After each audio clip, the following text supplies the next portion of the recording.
welcome back to another episode from Taylors for Love. Today we're going to be talking about Once Upon a Time in Hollywood, written and directed by Quentin Tarantino. Rotten Tomatoes has this 85% with the critics and 70% with the audience. Costume designer for this was Arianne Phillips, whose filmography includes A Single Man, Kingsman, and The Crow, amongst others. And today I'm joined by returning guests, John Williams of James Bond Radio, and we have Nick Guzan of Bamf Style. How are we doing today, gents? Doing great. Well. Yeah. Thanks for coming back, guys. Nick, look at you go with that outfit over there. We're going to jump straight into that. So, okay, for YouTubers, we've got to take a look at this. Nick, what's going on there? Let's see. So I just I put this together whenever some of the first stuff came out from Once Upon a Time in Hollywood before the movie even came out. So I found, a champion tee. It's not a vintage or anything. And then I was just looking for any yellow Aloha shirt. I'd always been a fan of the style, and yellow was one of the colors I didn't have yet. I think there have been a couple reproductions of the actual print that Brad Pitt wears. This was one I kind of liked it because it had elements of black and red in the design, so kind of coordinated with the champion there. So yeah, I put that together, and the watch is a Doxa. It's not the Citizen Bullhead, but it's always one of my favorite divers that I wear. So I don't know. But yeah. Get that up to the camera. Let's have a look. Oh, yeah. Check that out, yeah. So what is that one? Say that again. This is the Doxa Sub 300T Shark Hunter. And just to kind of play on, the Shark Hunter theme, I wear it on the Shark Mesh bracelet, too. It's one of my favorite summer watches, too.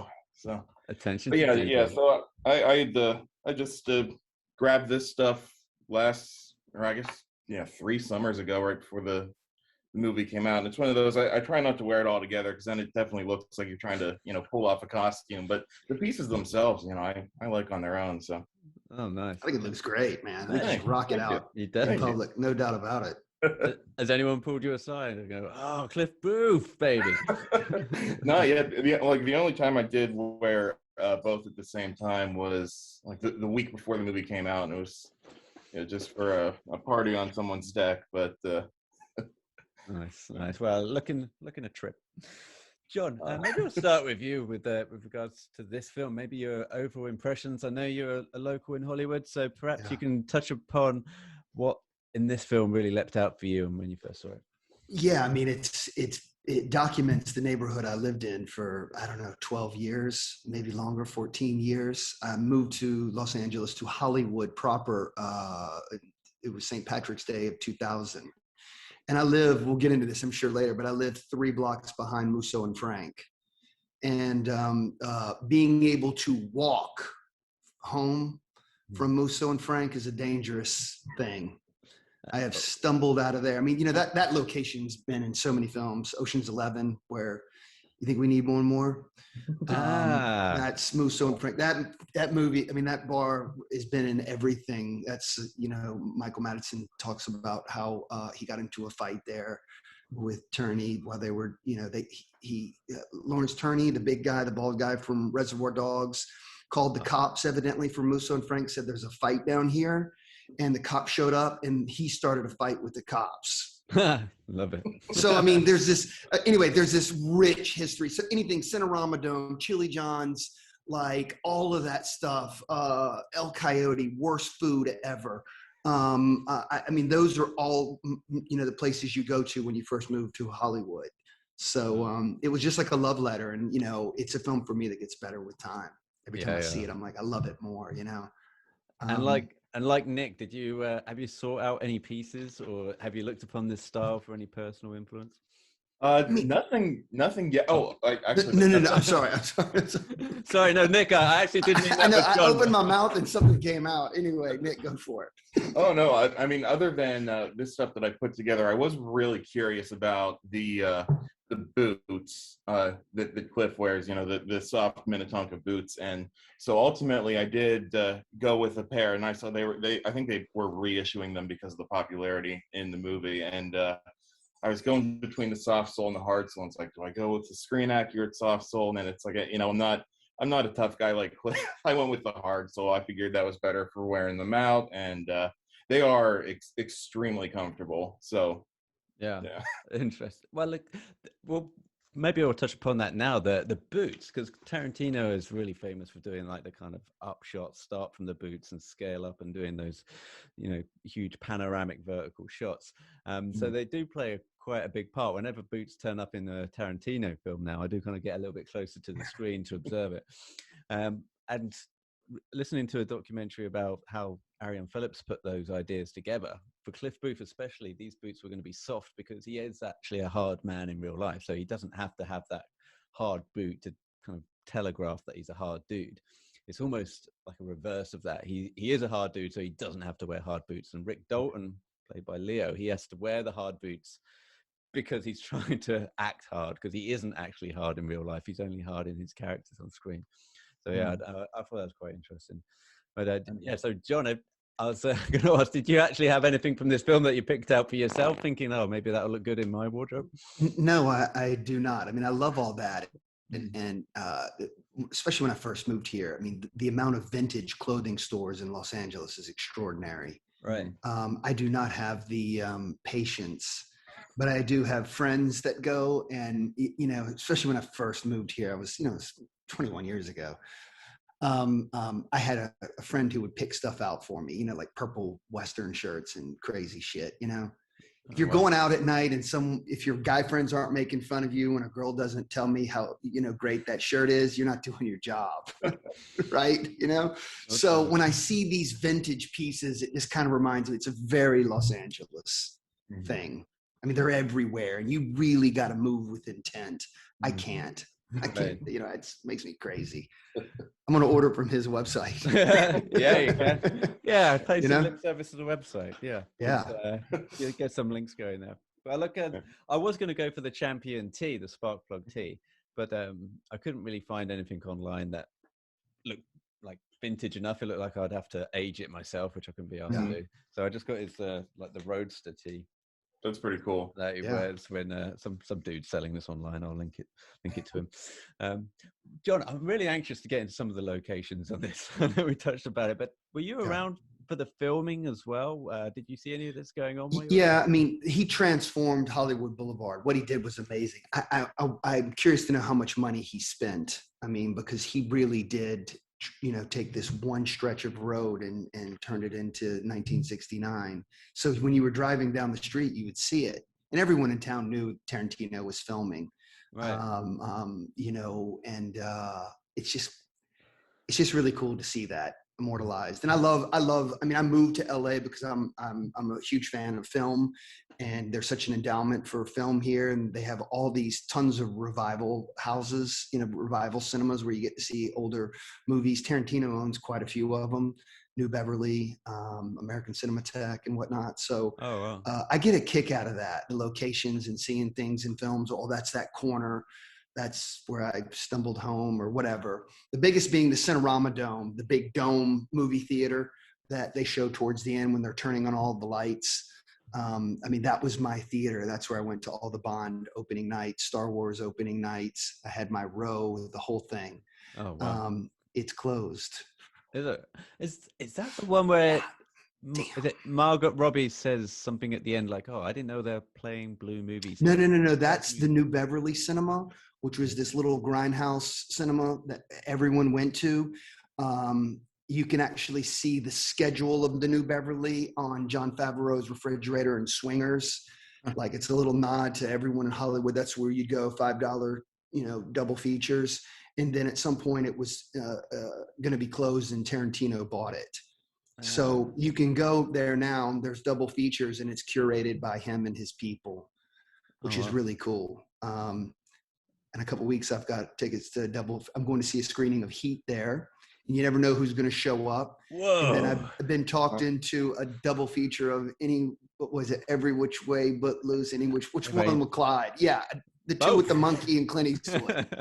Every Which Way You Can and Every Which Way But Loose. Yeah. Yeah. I'm trying to think. Yeah. I mean, so I've been consuming, theater tickets, the old theater. But anyway, Tarantino's buying them all up just because he loves them and, he wants to keep these things open. So kudos to Quentin for, keeping all that revival cinema alive.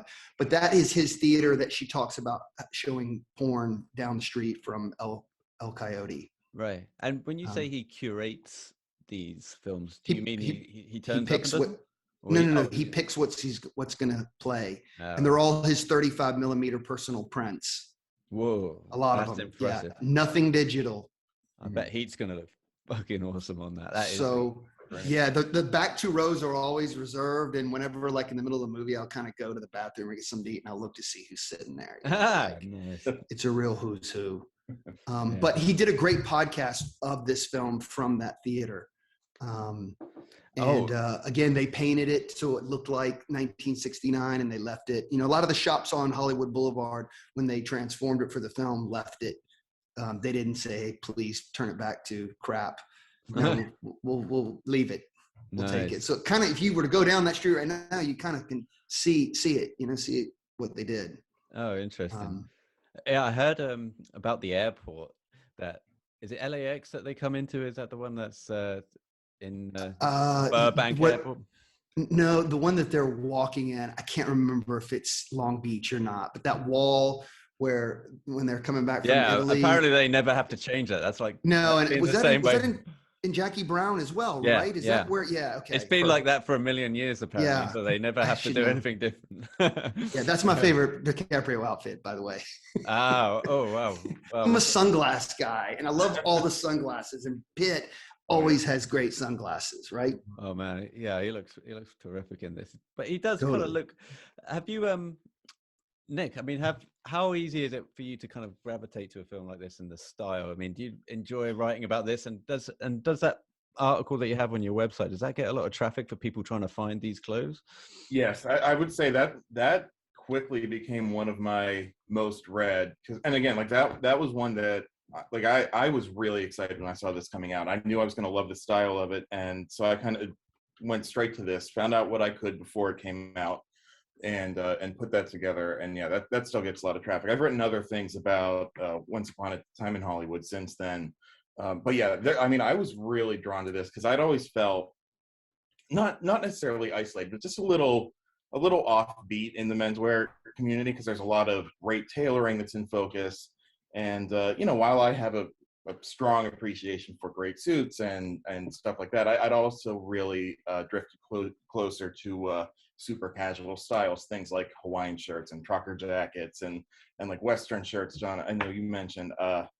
And so whenever I saw this was coming out, and this kind of was a parade of these styles, I knew that they were going to be presented well, designed well by, you know, Arianne Phillips, who is, you know, so prolific, and people were going to be talking about these. And I was excited. You know, I kind of finally felt like things are kind of turning toward what I really gravitate to. So Yeah. yeah, I was pleased when this was coming out, and I mean that's something too. I think it's kind of reflected on the blog. Like, you know, you've got posts about Cary Grant, Steve McQueen, Sidney Poitier, and then there will also be things from like the Dukes of Hazzard or Magnum PI. Like, so I was really thrilled that especially like Cliff Booth style really revived and reawakened this kind of interest in aloha gear and denim, you know, to some degree, and even like vintage leisure wear, like the robes that we see Rick wearing when he's mixing up whiskey sours or margaritas. And it's just kind of this really like decadent return to, you know, just, you know, hedonism around the house. You know, he's not in a t-shirt and shorts. He's in, you know, these striped silk pajamas and big paisley robes. And it's kind of like, you know, that's, you know, treat yourself. Yeah, he's like a mini Hugh Yeah. Hefner in that way, right? Yeah. Yeah, it's interesting how you say about how there's lots of people that do focus on the suits and tailoring, and that's the sort of kind of crowd, I guess not crowd or community that I'm in as well. But I guess it's hard always to be in that crowd, know about it, talk about it, if you don't always wear it. Or I mean, like getting a bespoke suit, for example, you're going to have to put your hand in your pocket if you want to have a whole wardrobe of those. So there's only a certain amount of people that can really talk about it from a first-hand perspective. And John, I remember last time you were on the show, you were talking about how, like in your kind of day-to-day life working, if you were to turn up in a real kind of pristine suit and tie, people would almost be suspicious of you. They'd be like, what's this guy going on? I can't believe you remembered that. Yeah, I mean, Southern California is very relaxed. You know, the West Coast is relaxed, and Los Angeles is very relaxed. I think that's one of the reasons why I like it. But yeah, I mean, you know, more often than not, if you see someone wearing a suit, they're wearing some sort of cool tennis shoe. Right. Mhm. You know, Yeah. I wear suit and slip-on Vans. That's kind of my signature. You know, it's a $50 slip-on as opposed to an $800 slip-on. But it's you make interesting. it your own, yeah. Yeah, totally. So, but it's interesting because I just restarted buying like casual suits again to wear. I was in Vegas 2 weeks ago, and I went there with the intent, and I took a suit, I took a tie, you know, a skinny tie in the tie bar, and I got dressed up on 2 nights to go out. Went to nice restaurants, sat at the bar, and it felt so good. But people looked at me like I was fucking nuts. No, So, I mean, literally the Encore, the Sinatra restaurant. I mean, beautiful, opulent. I'm in there in a suit and tie, guys next to me, and, you know, clam diggers. You know, it's like, and I got complimented a lot. You know, it really stroked my ego, but it felt so good to get dressed up again because I never get to do that. So, yeah. Well, isn't it also a lot to do with the heat as well where you are? That it's not always practical to be wearing. Oh, God, yeah, sure. Right? I mean, you know, people are just fucking lazy. You know, but they're meant to be worn. You know, we all have clothes. I mean, I know we're all connected through the bond thing and wardrobe and all that. Look at all that stuff we got in the closet. Wear it. yeah. You know, wear it. As I put on a black T-shirt this morning. That's a great point. I mean, because I know, Pete, I was talking to you whenever we were first moving into this house, and I moved, you know, 60 suits that I have, you know, a lot of vintage, a lot of bespoke.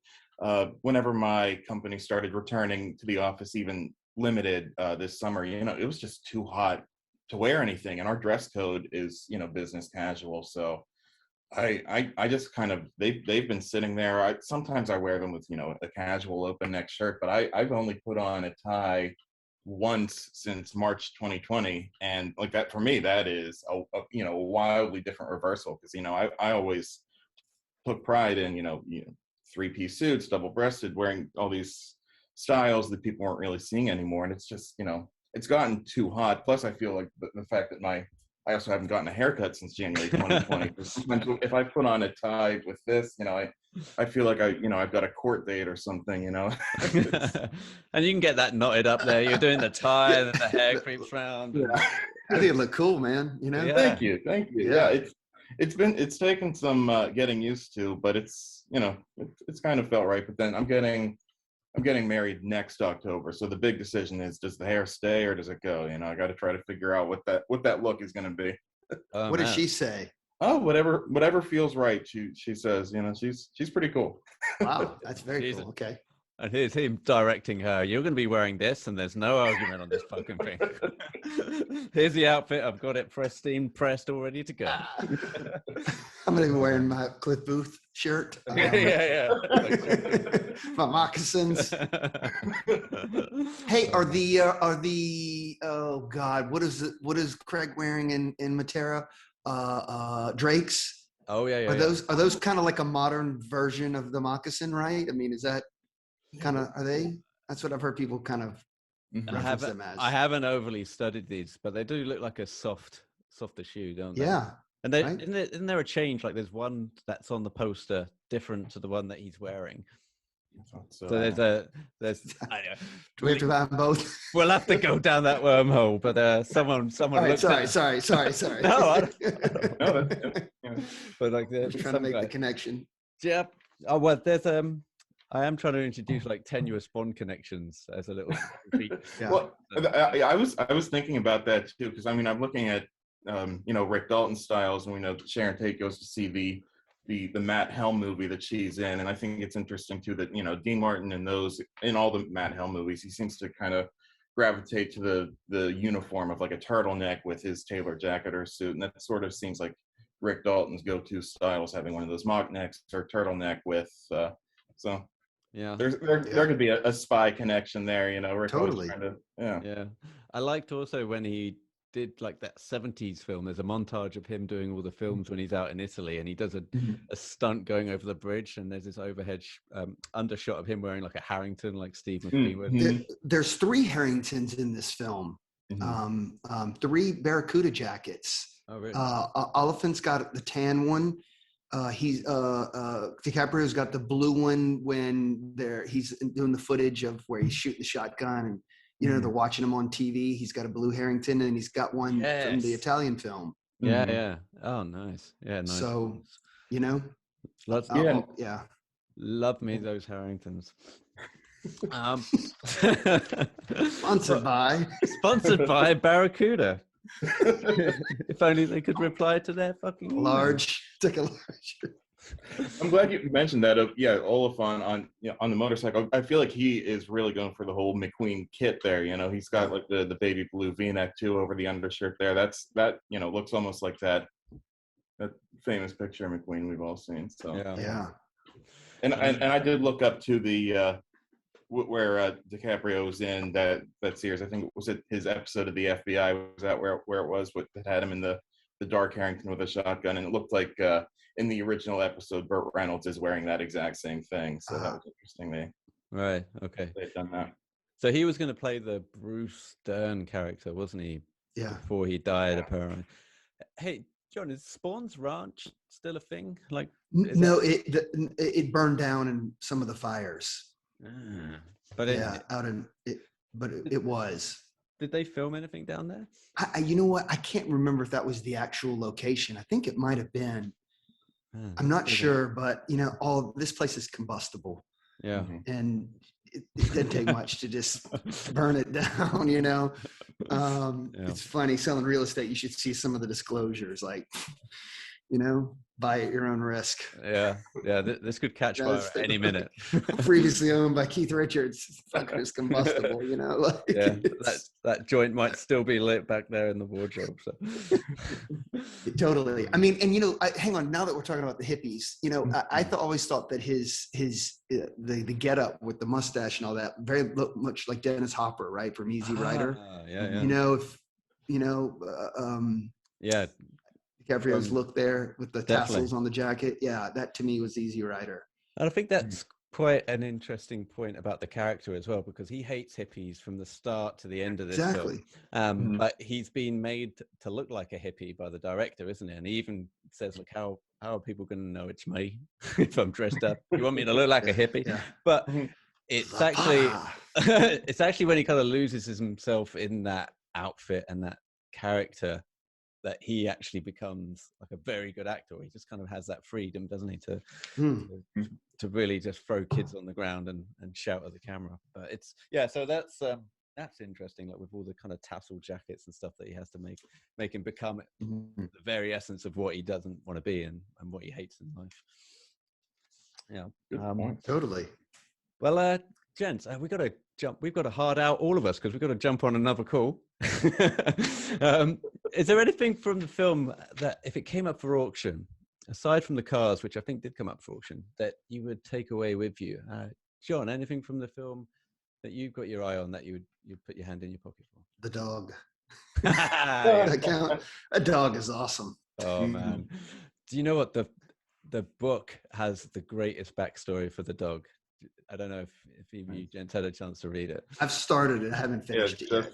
Just picked it up, but yeah. There it is, yeah. So, I won't spoil it for you, but the whole Cliff, it's really Cliff's book, I think, in the whole thing from his point of view, because there's a lot of backstory about him killing his wife. In the film, it's a little bit did he, didn't he? In the book, that's fleshed out, pardon the pun, a lot more. And with the dog as well. There's a whole life. There's another film with this dog. That's actually, you mentioned Every Which Way But Loose earlier. That's it's a little bit like that. And got it. When you get to that chapter, you'll realize. Anywho, Nick, what about you? Apart from the stuff that you've already got. I really like, and I know you mentioned the book. I know they draw out the connection a little more with Billy Jack. I really love that, the zip up trucker jacket. I think it's a Wrangler, right? And I feel like it's hard to find anything like that. Just a really unique piece. It would be great to have that. Yeah. The Cliff wears for that first scene. I think they released those, didn't they, Wrangler? I watched the Christopher Lafferty video on it, and he said, they re-released it, but put buttons on it, like stud buttons. Completely fucked it up. Yeah, got it wrong. That's funny. Hang on, guys. What do we think about the style of, before we move on, the style of Bruce Lee? Oh yeah. I thought they just nailed them, you know, as far as the look and whatnot. I love the sunglasses he's wearing, Yeah. you know, Yeah, the look was cool. it was amazing. In one of the interviews that Arianne Phillips did, I think she said that she found the jacket that had Bruce Lee's name in it from Western Costume or something. So they just assumed or presumed that it was as the chauffeur of Green Hornet. But yeah, I think just absolutely spot on, and it's one of my favorite bits in the film. When it comes on, I'm like, oh, I can't wait. My face just brightens up. It's totally rewatchable, isn't it? Yeah. Well, I'm going to tell. I have one Quentin Tarantino story. Oh, please. Yeah. He obviously, there's great Mexican restaurants, and the one that they dine in, Casa Vega, is actually a great restaurant. But the one that Tarantino loved to go to is called El Compadre. And I used to make a living as a photographer, and my photo studio was next door.